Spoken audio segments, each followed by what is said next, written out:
जी, इस वक्त हमारे ऑफिस में भाट साहब तशरीफ लाए हैं। भाट साहब को हमने कुरान पाक गिफ्ट करना है। कुरान पाक एक ऐसी किताब है जो अल्लाह के यहाँ महफूज है और अल्लाह ने इसकी कसम दी है कि क़यामत तक इसको कोई बदल नहीं सकता। अगर हम इस पर अमल करें तो हमारी ज़िंदगी बदल सकती है। तो अल्लाह कुरान पाक में फरमाता है इंसान को वही मिलेगा जो उसने कोशिश की।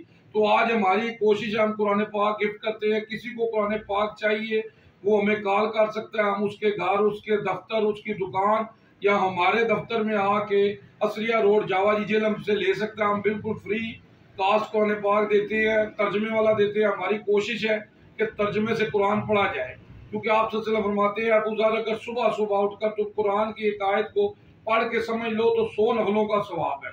मैं क्या बयान करूं रसूलुल्लाह सल्लल्लाहु अलैहि वसल्लम की शान में।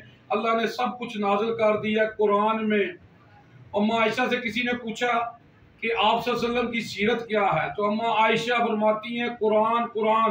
आप सल्लल्लाहु अलैहि वसल्लम फरमाते हैं कुरान पढ़ा करो, ये क़यामत के दिन तुम्हारी सिफारिश करेगा। अल्लाहुम्मा सल्ली अला मुहम्मद व आले मोहम्मद। तो जी व्हाट्सएप कुरान पाक तो गिफ्ट करते हैं जनाब। और जनाब को साढ़े लैक कोई मसला होवे, कोई प्रॉब्लम होवे, तुसीं साडे नाल राबता कर सकते हो। जावा जी जिलम है जी, साडा फोन नंबर तुहाडे वास्ते हाज़िर है। जिले आपको असीं तुहाडे कोल कोई किसी किस्म का मसला होवे, ठीक है जी, तो तुसीं अपने कुरान पाक साडे नाल वादा करना है। कुरान पाक नूं सुबह उठ के कायद नूं तर्जमे नाल पढ़ना है। बहुत शुक्रिया जी, जज़ाकल्लाह जी, फी अमान अल्लाह जी।